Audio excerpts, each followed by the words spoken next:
We're back, people. What is up? Okay, I'm an idiot. I was just like, I accidentally started recording instead of streaming. So now I'm live. I believe so, hopefully. Yeah. That was really stupid of me, to be honest. Okay, yeah. Now I'm live. I was talking to myself for like a minute, but we're good. We're back. Miami Dolphins training camp, day 8. Lots of notes to go over today. Some people standing out, some interesting, nuggets in the interview. Yeah, so this should be pretty fun to go over. Let's just show this video real quick. This is from a couple days ago because no practice today. This was the Zach Wilson long bomb to D. Eskridge. Eskridge, another player that's kind of just made some plays that wide receiver 5/6 spot should be pretty interesting. But yeah, we can go over McDaniel's availability today. He talked a little bit about the Tua and Tyreek things, just them, being grown men. Not saying it's, not that big of a deal. All that stuff that was talked about Tua, taking that stuff out.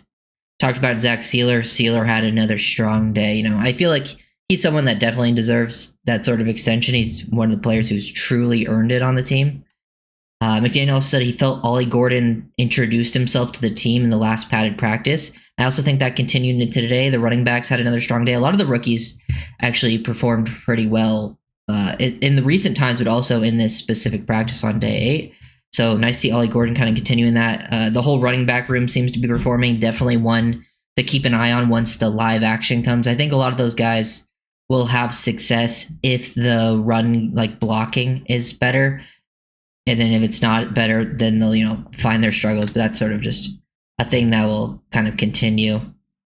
He talked about Mattos being better. He talked a little about Madison trying, hit bigger runs and, trying to break that reputation as like a short yardage back. It seems like Madison's having better practices. He's definitely one that I need to see in live games because, for me, film is key. And Madison has shown, on film for the last few years that he's like an RB3, which is fine. That's, what he's going to be asked to do. But at least, potential short yardage converters is always helpful, considering that was one of the biggest weaknesses last season. But it will be a team/group effort for that to improve, not just a running back things. Pharaoh Brown. Yeah, Pharaoh Brown's another one that kind of stood out today. We'll get to some of that. McDaniel talked about Patrick Paul having a very good camp. It seemed like Patrick Paul continues to dominate sort of his one-on-one situations. And yeah, and then Tua, he talked about the Tua interview where Tua said he's not super concerned with the results oriented practice. It's more about the details and your process leading up to it. Just some interesting quotes there. But yeah, we can get into what actually happened. So Jordan Brooks in the orange jersey. I mean, seemed like that's pretty deserved. I mean, Jordan Brooks has been pretty much lights out in every practice. Shout out Travis Wingfield. Again, Wingfield has all these great practice notes. Definitely go give him a follow. Check out a lot of this stuff because he goes super in depth. So just, got to give him the credit there. But some of the 1v1 notes he mentioned, he said 2 of the most interesting reps involved James Daniels. The first one, he stood up Sealer for a clean win. But the second one, Kenneth Grant threw a little hezzy crossover that JD couldn't redirect. Immediate win for the rookie. I love hearing about Grant. It feels like Grant. We'll get to Zeke Biggers as well. Jordan Phillips, Jonah Savianaya. It seems like once the pads came on, all of them elevated and really started to, that's something that we were talking about. They weren't mentioned really at all before the padded practice, some of them at least. And now they're getting mentioned every day. Want to see this continue but it's just a nice step in the right direction. And Kenneth Grant, Jonah, especially Grant and Jonah, it just seems like the first and second round pick are definitely on the right track to see fairly early production in their career. Sometimes training camp can be misleading with certain things happening, but everything is pointing in that direction. And I think for me, it's based on the film, it doesn't surprise me. And just with the fit with what they'll have in the scheme and what the Dolphins would ask them to do, that for rookies, they should have fairly decent success early on. Then Ethan Bonner, he mentioned Ethan Bonner, his movement/twitch stands out every day. He he said he allowed 2 catches in red zone 1v1, but he was right there on moves that took 3 to 4 moves you wouldn't see in games. Yeah, that's why sometimes like 1v1s with corners and receivers can be a little misleading, because sometimes these receivers are running routes that you would never see them actually run. Like, so if you watch like Senior Bowl 1v1s, it's like these receivers are running routes that would never be ran in a game. Bonner, I think Duck made some plays. It looked like, I think BJ Adams is back as well. He's in red non-contact, but he's back from concussion protocol. I believe Trader was seen practicing on the side, like he's warming up. So it seems like Trader's getting close to being back, which is huge. I really want to see Trader in action. I think, Ashton Davis now being out, at least for, at least a quick foreseeable future. I want to see Trader in action. Some of the other guys are making plays. Like, we'll get to John Saunders Jr. He continues to make plays. I know he had a pick today. And this is his chance to stand out with some of the injuries that happened. It's his best chance of making the team, with Melifonwu out, Ashton Davis out, Trader out. But yeah. What's up, guys? What's up, Jeffrey? EM Baller, Mikey Roy, T, Trollway. Seal running up, great guy. Hope we can take care of him and keep him around. Is there a world where Waddle takes over as wide receiver one that he has the talent? Move Reek mid-season, if so? I don't know if I think they'll only move Reek mid-season is if they're out of it. Like if they're out of the playoffs, to be honest. And like a team is like desperate for receiver help. That's the only way I see them trading Reek. Even if he's like number 1, number 2. But I do think there is a very real world where like Waddle is like the wide receiver 1. I think they're both going to have very similar level seasons, at least statistically. I think it just like depending on the game and like the matchup, it will be like different week to week on who's getting targeted more and stuff like that. Who threw the pick? I believe it was Ewers. We'll get to that in a second. Yeah, I know people care too much about sometimes. I think Ewers and Zach both throw picks today. And Tua still has no interceptions, which for me, that's not that big a deal. Like if he was throwing picks, if he was not throwing the picks, I mean, for Tua, like sometimes that happens in practices. So either way, what's up? Jack Jones put here doing what he does, gives up plays, then boom, pick. Yeah, he gave that big play to Eskridge we just showed from the other day, and then he did have some big plays made today. He also talked about Jack Jones in the 1v1s. He said, plays like a guy who tweeted something to the effect of, I'm not playing this year. He's in your face, rerouting, essentially that he's being very physical, playing with max effort. Love to hear that. That's a great sign. He's playing with max effort. And I wouldn't say effort was necessarily a problem with Jones on the field, because he did play really hard. It's more of a mental thing on the field of like, being in the right spot at all times. Sometimes he gets a little over aggressive. He's not lazy physically. Maybe you could say mentally lazy at times with technique or something like that. Waddle might have a turnaround season this year. I mean, yeah. Like statistically, yeah. To me, Waddle is still very good. Like if he plays at a very high level, it's not because he like turned it around and suddenly became a way better player. It'll be more so of the situation around him improving, and him and I do think he could show still slight improvement, but yeah. What up, Irving? What's up, FinSpin? He talked about Jordan Phillips' ability gets to get immediate wins with how he shoots the hands and controls the man is fun to watch. He said if he had to bet on the strongest player on the team, he'd probably bet Jordan Phillips. Honestly, wouldn't be that surprised. Especially, I mean, dude, he's so strong for a 20-year-old. That guy, explosiveness and power is insane. And then here, different sign. He said, thought Larry Borom had a great 1v1 period to just mere rushers. He was able to stay patient with his punch and shuffle to stay between his man and the QB. Interesting, because I know Borom was one of the biggest negatives in 1v1 so far. So, I mean, maybe he's seeing, at least feeling more comfortable. But yeah, that's someone who definitely has to continue that. Also mentioned Patrick Paul against Chop Robinson. Apparently Paul won the matchup versus Chop. Like he stopped him with the speed around the corner. Chop tries to inside club to rip back inside. Paul swats the hands down. Apparently Armstead's there as well, hyping up Patrick Paul, coaching him up. But man, it has continued. The Patrick Paul hype is real because he's one of the players that's like day after day, and like they're talking about him like dominating one-on-one reps, and one-on-one reps typically favor the edge rushers because you usually have a little more space, because in real life action games, like you don't always get these true one-on-ones. There's usually less space to work with in real life games. The fact that Paul's like dominating these reps against some of the team's best players too, like Chop, Chubb, Phillips, I mean, that's a good sign. I mean, I really got to see it in live action. Paul All-Pro. I mean, I'm not going to go that far, but I do think Paul will take a pretty big step and be like a quality player, especially in the system. The system is going to be a huge help for him to make things just easier. And I would say my biggest worry with Paul going into this season is his angles in the run game. Because last year, you could see it, the athleticism, the flash of the power, really tough guy to move. But I think angles in the run game, because sometimes he would just like make mental mistakes or take a poor angle and not get to his guy at the second level. If he can elevate from there, he can become a real weapon in the run game. And that's where like I could see the Dolphins offense taking off, because Jackson's a weapon in the run game. If Daniels is healthy, I know what we have in James Daniels. We know what Brewer brings to the offense.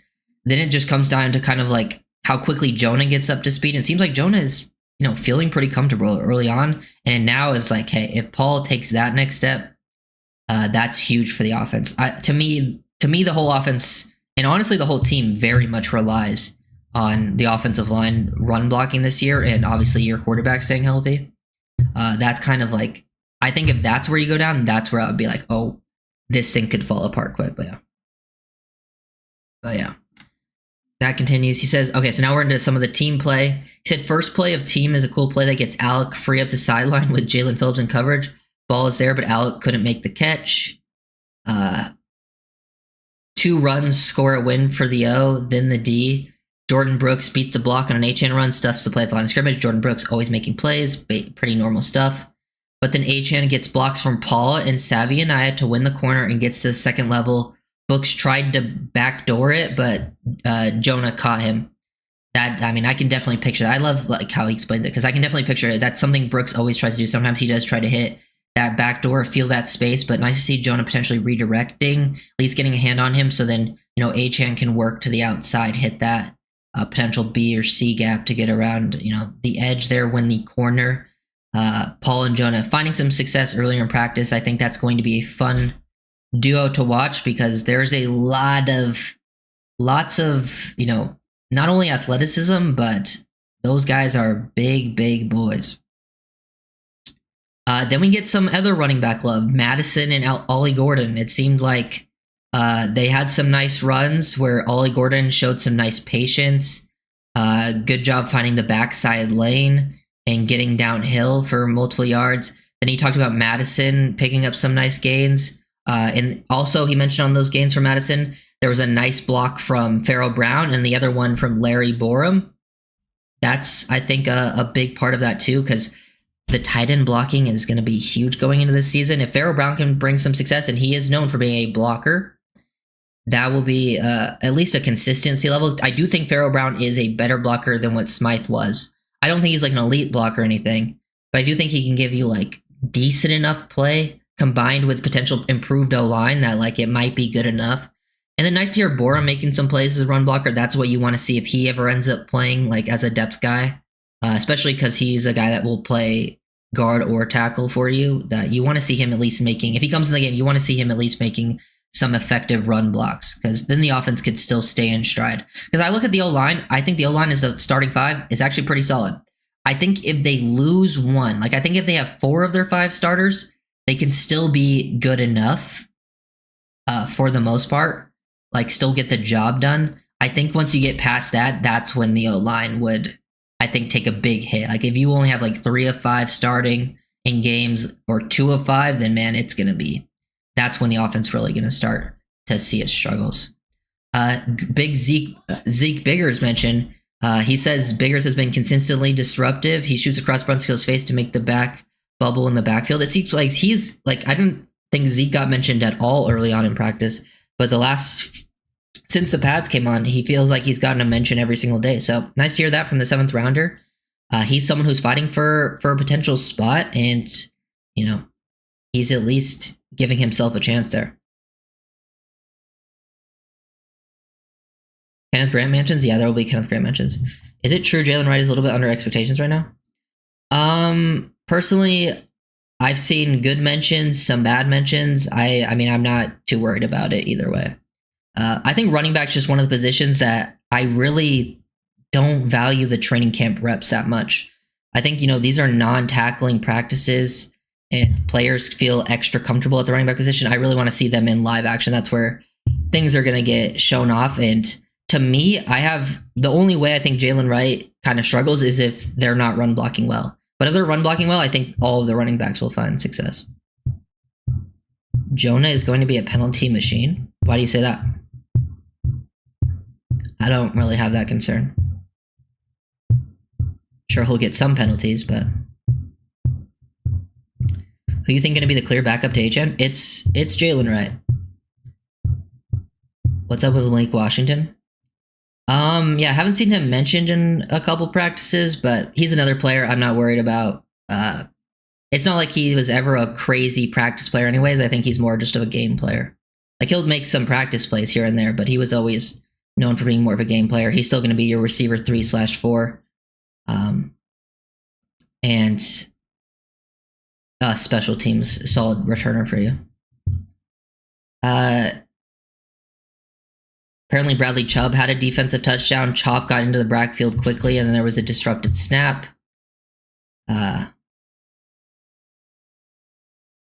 Then he said, ridiculous throw by Ewers, falling off his back foot to the left with Ezukama running parallel to the line of scrimmage, about 15 yards.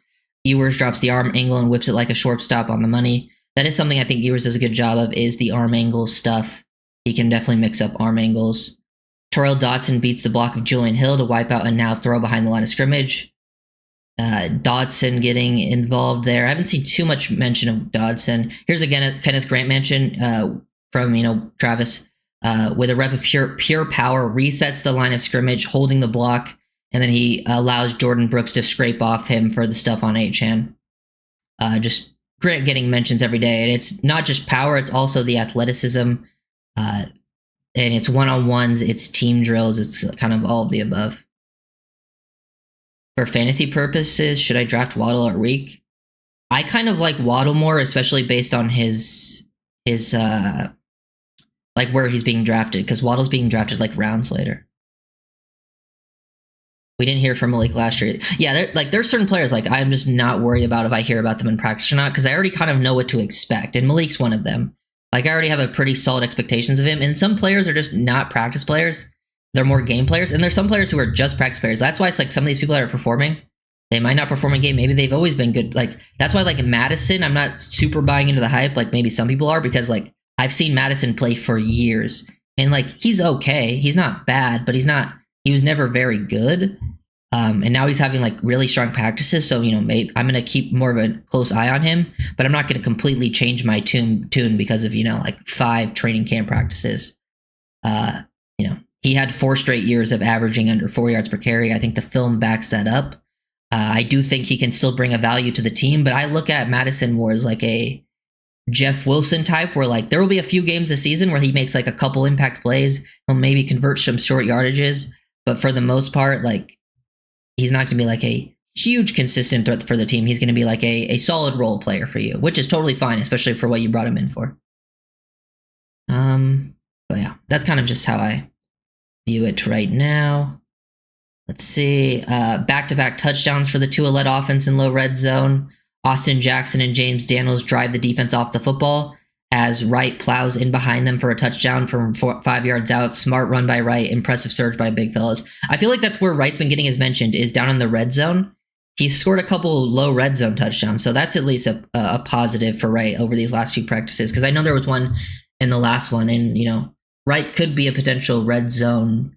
I think a decent amount of red zone run touches for the team, because he does have decent size. I know I feel like people think of more as an athletic back, but he's not like small or anything. Also behind Austin Jackson and James Daniels, they can create some movement too. It's not just Paul and Jonah. Jackson and Daniels are actually, I wouldn't be surprised if they create are even a little more reliable in the movement created, because they are more veterans, while Paul and Jonah are going to have the super high flashes and then maybe some inconsistencies. But overall, I feel way better about the O-line this year. At least the starting 5, I feel better. The depth, I have concerns. Then we got another play from Jordan Phillips. He showed the power earlier. Now he wins with quicks as he penetrates downhill and tags off on Madison behind the line of scrimmage. So nice to see that. Jordan Phillips making multiple plays. Just the whole D-line. We've seen pretty much all of the trenches the Dolphins drafted made plays today. Which is a good sign, because I think early in training camp practices, seeing like the trench players you drafted making plays, at least playing up to speed and the power of the game, is actually a very solid sign.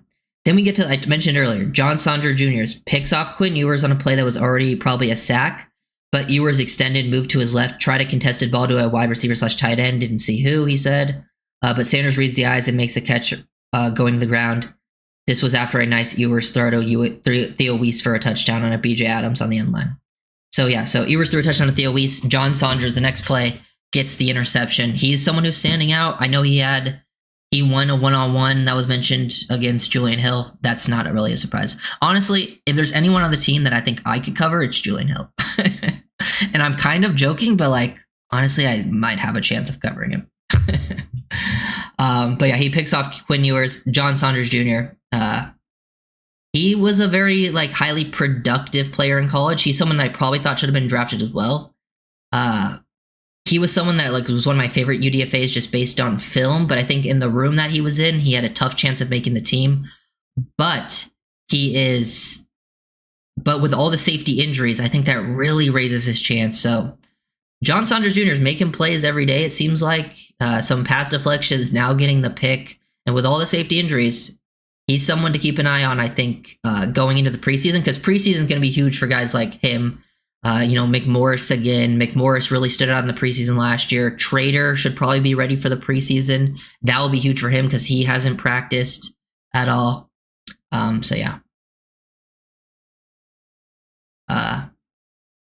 Also, Daniel Brunskill got interviewed today. He was talking about like how it's more difficult to flip sides than move from the outside in, which is interesting. He also talked about he's been practicing more at center than guard with Miami, which I thought was interesting that they're playing him at center. I wonder if that's just because Brewer is injured, so they're getting him reps with like Meyer and stuff like that to potentially, do that. But like, I would like to see him get some guard work because I do have some question marks about the backup guards. And he does have tackle experience, but I prefer him more on the inside. Back to some notes. This was interesting. The two news corners that were added via free agency, Jack Jones and Mike Hilton. Mike Hilton will be your starting nickel. I'd be surprised if he wasn't. Jack Jones, I think, is on the path to be a starting outside guy. I think talent-wise, he probably will be. Jack Jones and Mike Hilton share a good rep on Taj Washington and Nick Westbrook-Akine as Zach Wilson throws it away on the back end of the zone. Jones rerouted. He's been showing it all camp, and then Hilton was pressing NWI to the end line. And then the next play, Jack Jones picks off Zach Wilson, same read routes, reads the eyes, leaped backwards, and made the catch going to the ground. Those are plays that I very much picture just from watching the film, because those are kind of things that pretty much were their highlights on film. So makes sense that it's happening in practice. But nice to see that Jack Jones got a pick as well. Third down situation, Tua goes to old reliable Jalen Waddle, who sold the vertical to Kendall Sheffield and made the catch coming back to the ball. Sealer quick penetration, but Achane gets by and follows blocks of Paul and Savinaya for a burst of 6. 6 yards. Brooks on the stop after 6. Tanner Connor wins a 50-50 ball for a touchdown. Little throwback that Jordan Colbert appears to have measured, but the ball got over the top of him. He gets a finger on top of it, and Connor stays with it and his feet for a 26-yard touchdown. That was from Zach, if I didn't say that. So Tanner Connor getting some work. Tanner Connor's another one that, like, I'm not putting too much stock in the training camp practices. I would like to see him step up, but like, it hasn't translated to the game. He's kind of had good training camps throughout his career. So he's another one that I'm like a little weary of. Hopefully he can step up, but like, I wouldn't be surprised if he makes a team just based on that room. But like, he hasn't made enough plays in actual live action. Madison had a good run, staying on track to the outside, never decelerated. Keon Smith got good movement on the play, and Larry Borum with a nice seal. Those are the second team guys that you want to see making some nice blocks, because those guys could easily get in the game, because I think Keon Smith is like your swing tackle 1, and like Borum could, Borum's the one that has like tackle and guard experience, so like he could easily come in depending on the spot. You want to see those guys be able to play at a consistent level. I feel better. It's tough because I've seen Keon Smith actually play decent in regular season for Miami before, but he's coming off the knee injury, so that's a question mark. And then Borum, haven't seen him really play that well with the Bears. Now he's in a new system. I do think the system will be better for him, but like I still have lots of concerns.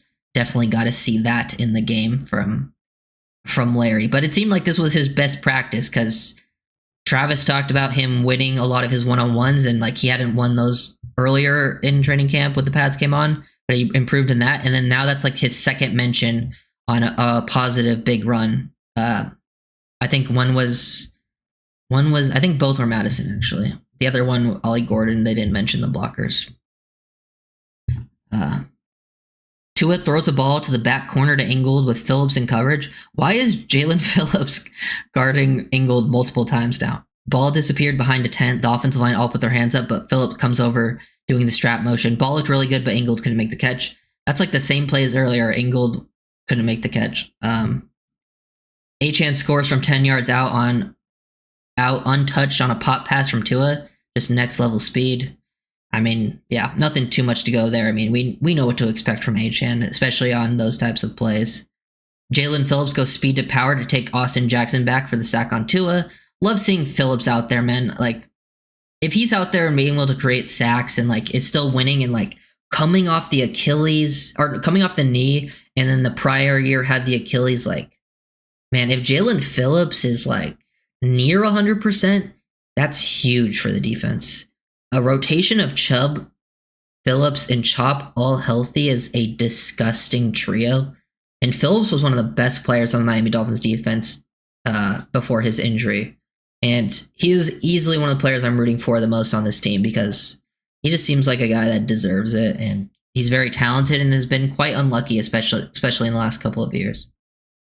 Tua touchdown to Tyreek Hill, again behind the tent, so we had no details. I believe Tua threw 2 touchdowns to Tyreek in these drills. Pop pass goes to Tanner Conner this time. Chop is all over it. Immediate collision in the backfield in a live setting.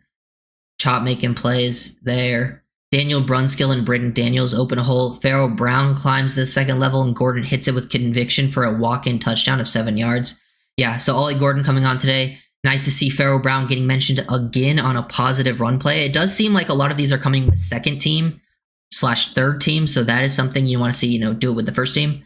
But still nice to hear. Once the pads came on, Pharaoh Brown has been mentioned way more. Also nice to see a Brunskill mention. 3rd and goal from the 3, Zach Wilson to D. Eskridge for a touchdown, corner of the end zone, working over the top of John Saunders. So Saunders gets got on this one. He had the pick earlier, but Eskridge seemed like Zach Wilson probably has kind of found a favorite target to D. Eskridge, while Ewers is hitting more of the rookies, Zach and Eskridge, which to me shows Eskridge is at least ahead right now of a lot of the other guys because that's the second team. But I do think that makes sense. Preseason will be big for a lot of those players, depending on who they end up keeping. I think Eskridge still has a very good shot because he made some plays for you last year. He's a veteran. He thinks shows a pretty good fit. Plus, he also has some return value. Yeah. Sorry, let me see what you guys are saying. Waddle's going to be a steal this year. I agree. How many linemen do you think they carry on the 5th rate, and who else? I think they probably keep 9. They could keep 10, but I think, the starting 5, I think Keon Smith, Larry Borum. It's tough to say what they do with Liam because I don't know how serious his injury is, but I'm guessing Liam will be back. And then, I would keep Brunskill over Liam, but I wouldn't be surprised if the Dolphins keep Liam over Brunskill.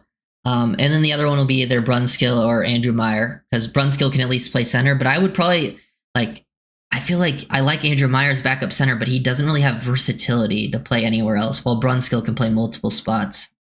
So it just depends on if they think they can keep Meyer on the practice squad or not. The corner room, that's tough. With all the injuries right now, I don't know. I mean, top of my head, without looking at the depth chart, I would say Storm Duck, Jack Jones, Mike Hilton, Jason Marshall Jr., Ethan Bonner, and then that's 5. They could keep 6. They probably keep Cam Smith, even though I would probably keep someone like Isaiah Johnson over him or something.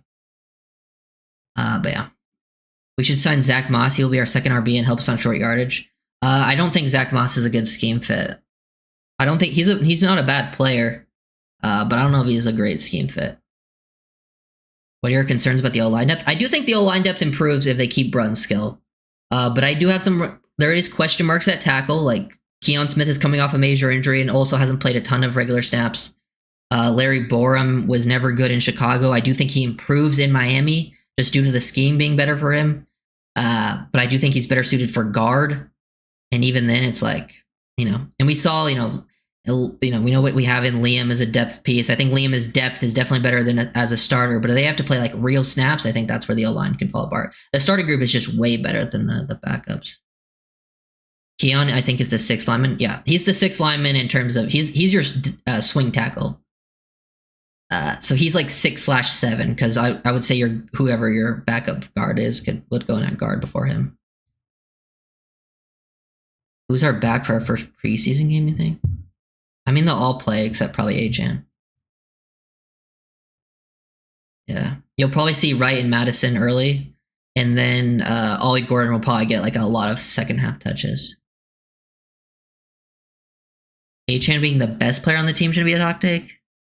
I mean, I love Achan, but he's not the best player on the team. He's probably rated pretty decently, though.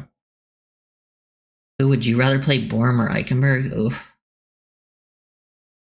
I would probably rather see what I have in Borum first, because I already kind of know what Eichenberg is. I think Borum at least has better athleticism and at least a physical profile that especially at guard. Like if I'm seeing, like they're both only really should be playing guard, but Borum can at least play tackle. I think I would like to see at least what Borum has before I put Eichenberg out there. At least in this system, because he hasn't played much guard, but when he did play guard in Chicago, he looked better at guard. That tells me he missed, or they might be able to get his contract on that. Well, Liam was working on the side today, Chris. Oh yeah, T, I saw that. Sorry, I just didn't say. I just haven't watched those guys, so I don't know if it's the right move or not. I saw a little bit of Stone Forsyth play last year, but I just don't know if any of them are the greatest of fits of what we're looking for, and I just don't know if it's worth it. What else we got here? Pharaoh Brown got a touchdown. Pharaoh Brown, big day. He got a little post-up move on Jordan Colbert from Ewers. Big day for him. Short yardage period. Kenny G clogs up a pair of blocks from Daniels and Jackson as Phillips squeezed the edge to cut the right run down after one. That sets up a 3rd and 1, and now Tua gets it to Wright on a short throw that goes for about 15. So, like to see Wright involved as a receiver. That's somewhere I would like to see Jalen Wright take a step, but nice to see him, get a 15-yard catch. Also, Kenny G making plays continuously. 3rd and 3, Tua moves to his left. Oh yeah, this is where Tua and Tyreek, Storm Duck broke up a Tua and Tyreek deep ball. So yeah, Storm Duck, I think, returned to the last practice for the first time. Nice to see Storm Duck making some plays. I think Duck will be one of the corners to definitely get an early shot with this team. I think the Dolphins love him. I think, he showed promise as the season went on. I think he showed improvement as the season went on in his regular season snaps. I think, for a undrafted rookie, he actually didn't play bad. I think if you look at him just like as an NFL player, it's like, yes, there's things he definitely needs to improve upon. But there is definitely traits to work with. I think he's a good athlete, plays a lot of physicality. Dolphins play more press man. I think that could be a help to his game. But yeah, I like Storm Duck. I think the Dolphins really like him, and he'll get a shot. Let's see. Madison with another effective run, making a nice subtle move at the line of scrimmage, knifes his way through, some arm tackles. It's always tough to say, though, without, tackling, but yeah. Jason Marshall, great rep to jam Eskridge, flips the hips and stay in phase. Jason Marshall mentioned. He's someone who's gotten at least a few mentions. He's someone who could see potential playing time. He has a lot of athletic and physical gifts. And it ends with, practice concludes with a KJ Britt hit, like a pad popping hit, and there was lots of oohs and ahs from the crowd. Interesting. Oh, Tyreek commented on Tua's comments. He said they were needed, and he's the leader of the team. So seems like Tyreek's at least saying the right things in his interviews. Hopefully he actually means it and, will not cause any problems this year. Because I do think this is probably his last year. Also, Tyreek Hill praises Storm Duck in his interview, so Trying to see if anything else was potentially mentioned that I missed. Yeah, Mike talked about Patrick Paul having a very good camp. Jonah and Paul standing out. Armstead out there watching these battles. BJ Adams returned to practice. Oh, yeah, there was an injury. Mohamed Kamara left the field with trainers today. We don't know what it was, but he left the field with trainers. Unfortunate, man. You know, seemed like I remember seeing someone mention a Grayson Murphy play. Grayson Murphy was rushing up the edge. Quinn Ewers went to throw a quick wide receiver. Murphy got hands up and deflected it. Yeah. It seems like I think Murphy already had a really good shot at making the team, but if Kamara's injury is like fairly serious, I think Murphy has a really good shot. That only brings up his chances. There was a couple clips from today, like here. This is tough to see, but I think Sealer comes in unblocked. Seems like there was a potential miscommunication, but from this angle, it's pretty much impossible to tell who's at fault. It's either the center or the left guard, potentially right guard being involved in that. But this angle, we can't know for sure, just based on what's called. But yeah, Sealer comes in unblocked in that situation. And then here's another clip. Nothing really to see here, but high snap to Ewers. He stays calm, cool, and collected, makes a throw. Kind of throws off the timing of the play. Just here, like, just rough snap. Ewers kind of... I like how Ewers looked calm here. I think sometimes in college he showed some happy feet. I see him look calm. I mean, he knows he's not going to get hit, but looks calm, makes a flick of the wrist. If him and Connor are on the same page, he actually might even be able to make that catch on a back shoulder. Yeah, some plays to show there. Yeah, Dante Trader, I think, yeah, Chris Perkins says Dante Trader Jr. was working hard on side with trainer. He's in helmet, shorts, and jersey, as opposed to practice gear, which could suggest his return is imminent.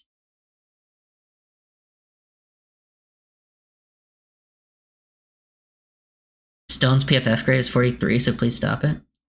I mean, I haven't watched Stone, but like, to be honest, I don't put any stock in PFF grade, to be honest.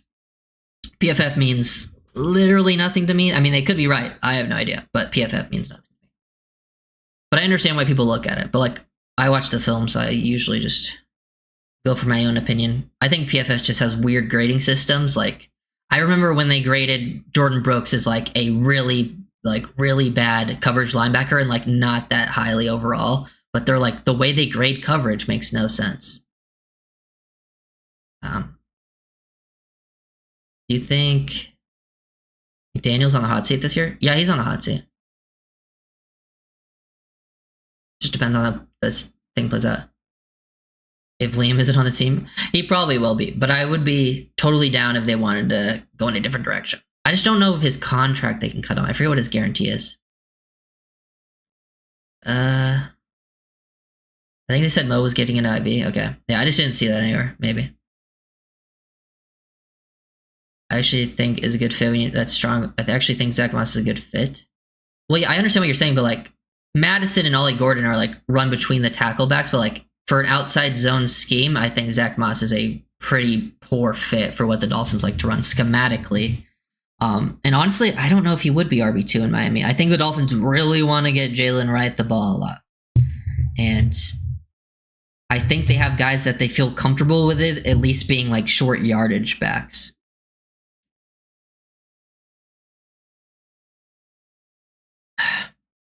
It's fully guaranteed, I think. Yeah, then that's going to be tough to cut him. Jason Marshall is a guy with class. It's like a horse that runs with other high class. When they move down in class, they win. He played in the SEC against... Yeah. My favorite game from Marshall is the Malik Neighbors film from 2023. He had very good reps against Malik Neighbors. He lost one deep ball against Brian Thomas Jr., who's an absolute stud, by the way. I loved Brian Thomas Jr. coming out. He was one of the guys that I would have taken at 21 for Miami.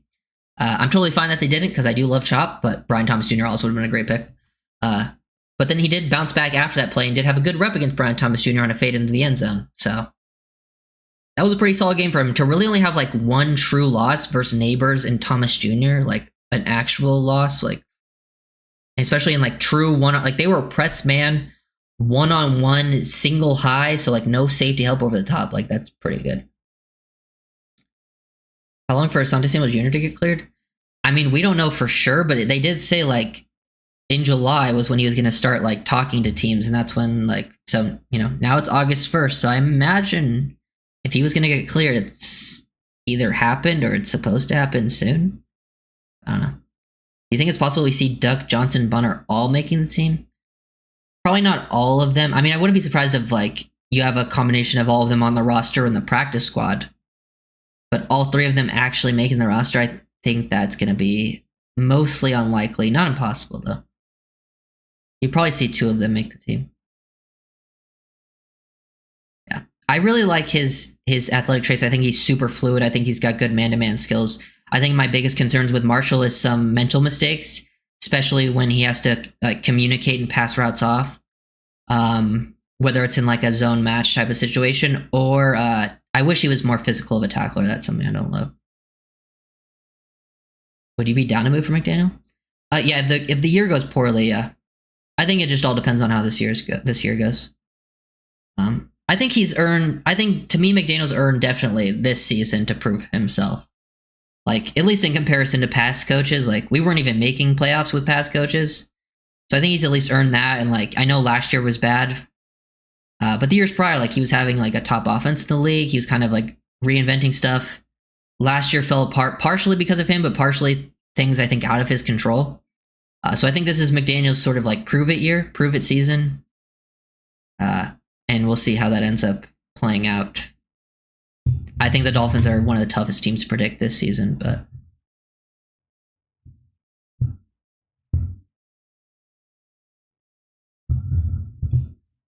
I mean, Marshall's one of the most talented corners on the team. I would say Jack, like just pure like athletic and physical talent. I would say Jack Jones is probably your most talented, but after that, it's probably Marshall in terms of like athletic talent in that room. Willie Gay was a huge addition. Yeah, Willie Gay will be a fun piece on defense this year. I think he's a good fit for what they do. And I think if they just like, I think Weaver, at least from what I'm hearing and how he's made a lot of his plays, especially in coverage and blitzing, I think Weaver has a good understanding of how to use Willie Gay. Because there's a couple parts of his game that are like clear weaknesses. But I think if your coach understands how to use you, and just with how the Ravens used to use their linebackers when Weaver was there, I think that fits into Willie Gay. And like, I feel like today was the first day I don't think I saw his name mentioned. Because every other day he was like mentioned many times, which isn't really a bad thing. Sometimes if you're not mentioned, that's not even that bad. That usually means at least you're not having a bunch of negative plays. Because usually if you're mentioned, it's either you're making a great play or you're the one getting beat.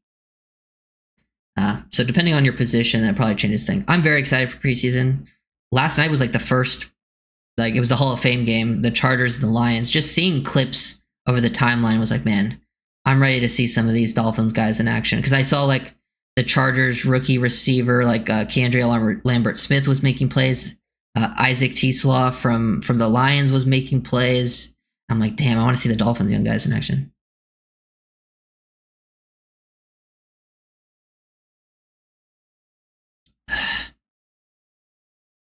Now, I'm not being that guy, but what do you really expect running in with Tim Boyles? I feel like I'm forgetting someone. But then again, if he goes, I'd be down to give Weaver the keys.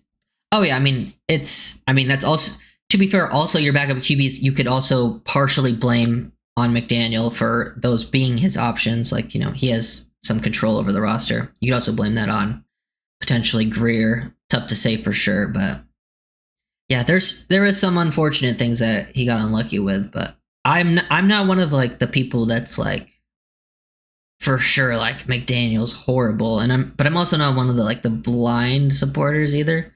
But I do like McDaniel. I think he's quite likable in my opinion, and he does a lot of things well. There's just a lot of like situational stuff he needs to improve upon. If he doesn't, the NFL, you know, it stands for not for long, and the Dolphins usually hold on to people longer than most teams. So this could be potentially his last chance, depending on how the season plays out, but we'll see. Ligay wasn't mentioned today. Yeah, I don't think I saw him mentioned today. I mean, I just went through all the Travis notes. I don't think I saw it. I don't think I read his name. I saw Brooks. I think I saw all the line. Actually, today was the day I saw Dotson and probably KJ Britt mentioned the most, which I think is a good thing. I want to see them mentioned more. Theo and Armstrong and Eaton preseason. Yeah, I'm excited for those two and Taj Washington. I also kind of want to see Monterey Baldwin. I don't think Baldwin makes a team, but I would like to see Baldwin make some plays because he's at least a fun player.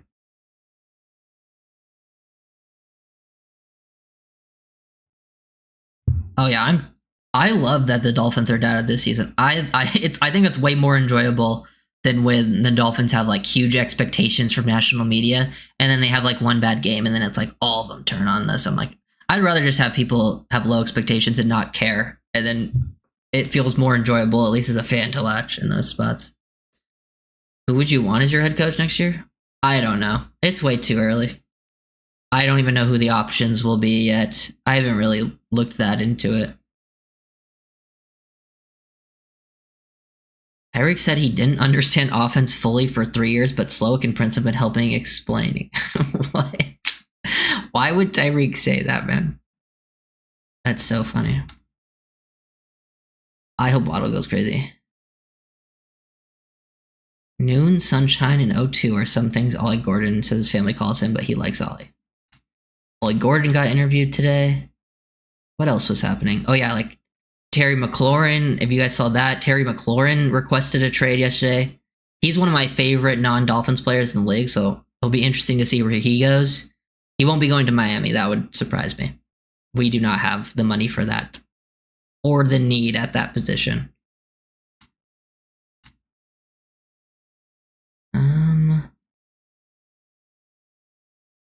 Let's see. Yeah, I've seen that IV thing for Kamara, but they said David Ferrona said possibly an IV, so we don't know for sure. I think we should take Anthony Weaver. I mean, yeah, Weaver would be in the discussion, but that also depends on how he performs this year. There's so much that changes in a year. Like, it's just like, you know, I'm not even thinking about it. Like, there will be names like that are not even being thought about that will be in the conversation next year. McLaurin defense. I love Terry McLaurin. He's one of my favorite players of all time. Like, I loved him coming out of Ohio State. He was one of my favorite draft prospects. But I just don't. The Dolphins, like, he's going to get a huge extension. And the Dolphins, like, they would have to. I mean, they would probably trade away Tyreek, but then that would also cause the Dolphins to have money problems. And they would have to give Terry, like, there's just no way. No way.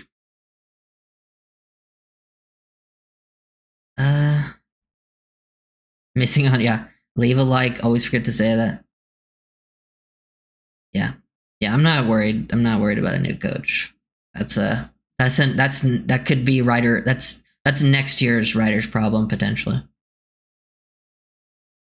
Nate Hackett, get out of here, Jack. Not Nathaniel, bro. Like to see Baldwin running back kicks 4-3 23. Yeah. Yeah, that I think he will for sure. Like he would be one of the top options in preseason to get kicks. Who's your favorite Mount Rushmore of Dolphins wide receivers? Oh, for me? Okay, so I'm a little younger, so I didn't always see all those guys play. Okay, so I'm going to go Waddle. I'm going to go Brian Hartline. These aren't the best. These are just favorites, by the way. Because Brian Hartline and Devon Bess were like some of my favorite receivers in the past. Waddle for sure. I love Waddle. I don't know who I would do fourth. I feel like a lot of people would say Jarvis Landry. And I might have said Jarvis Landry in the past, but like, I feel like I'm lower on Jarvis Landry than most Dolphins fans. Just as a pure player. I like Jarvis as like, he's a dog, but I don't know if I would put him there. Gadsden's a fun one, yeah.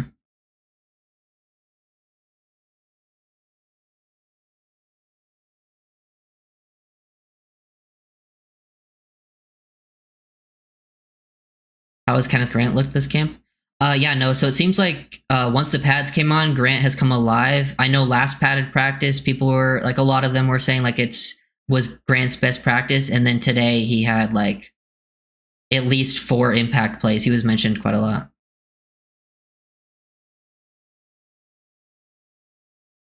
I think the Dolphins go 6-11 this season. I don't, and I think it just depends on injuries. I don't see that. Like, I think if Tua stays healthy, I would be pretty surprised if they only won 6 games. Now, if Tua missed a lot of games, then it wouldn't surprise me if they went 6-11.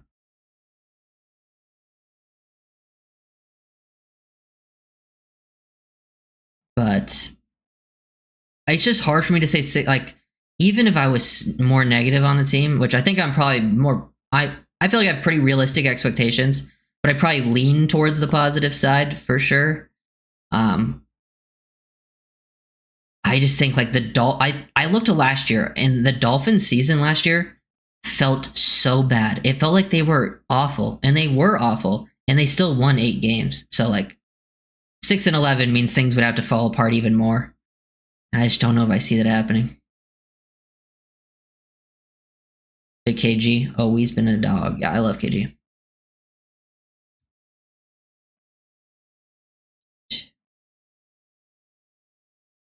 Who inspired you to make Dolphins content? I don't know if I would say there's like a person. I think I just like, I get very like if I like something, I get into it like a lot, and I obviously have loved the Dolphins for a long time. And then I just like randomly made videos starting with like draft stuff. And then I just had time and I started making some Dolphins videos and just kind of went that way. I don't know if there was like a person that I was watching. But yeah. That Cleveland game last year was a hard watch. Hey, and that's one of the ones we won.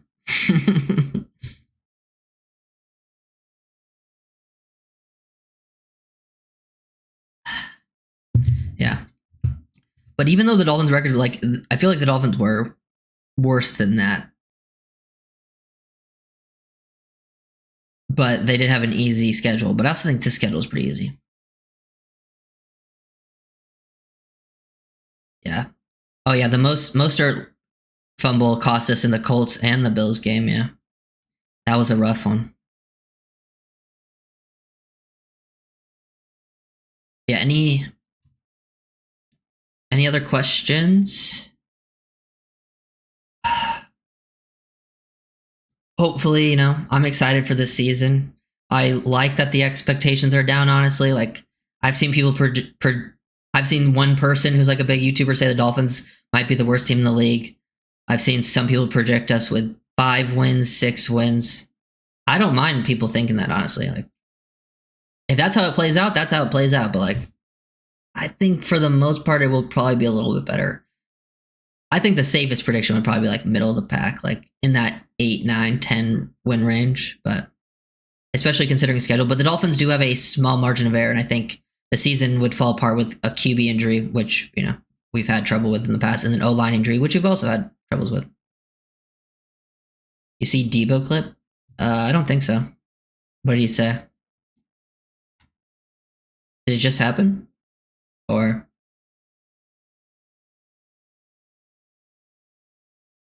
Because I don't think I saw anything about Debo.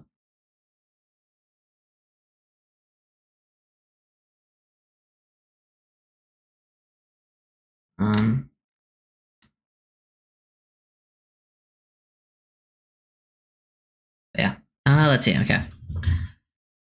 Summerman, I had the game up. He asked who's playing. I said DTR style. He said, "Oh, Mike White is a snitch." Okay. Who do you want to start at CB1 and 2? You saying like the outside guys? I mean, I would say based on this team, I would say Jack Jones. In the other spot, I would actually probably rather see Ethan Bonner, but I think it's gonna be Storm Duck, and I'm not mad about that either. I don't think they're like that far apart, but I just want to see what Ethan Bonner's got because we have not seen him really play. Oh, looks kind of slow, and Chubbs was he always that way? He's kind of always been that way, but yeah, he's I think he's lost a step and put on some weight.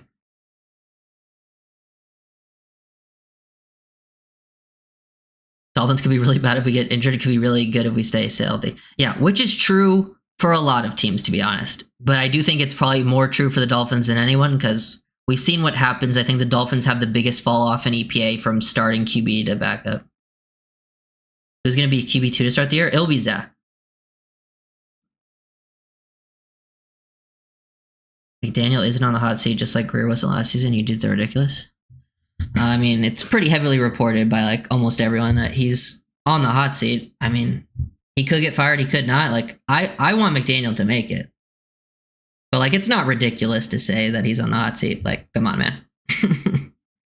Bro, Bonner's why he has no chance. Hey, there's a few white corners in the NFL now. One of them's in the NFL top 100. Had a pick 6 in the Super Bowl. And Riley Moss isn't bad either from Denver.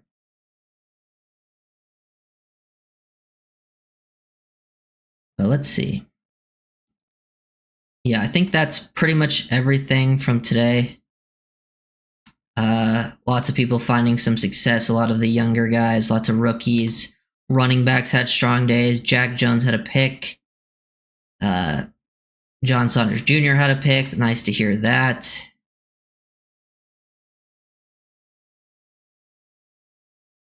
Yeah. Kamara had the injury today. Hopefully it's nothing major. Hopefully he's good because he needs to have a strong point. Jean was a miracle.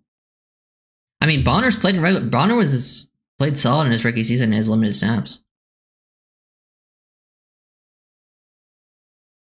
He's definitely an NFL level player. Like at least like borderline rosterable guy. He's not going to be DeJean. DeJean's like one of the like a very good player. Do you think if Bonner was on the Eagles reconnecting with Vic, he would get on the field? I think he would have a higher chance. The Eagles have a pretty good secondary though, so it'd be tough. But you have a higher chance because I think maybe he fits Fangio's scheme a bit better.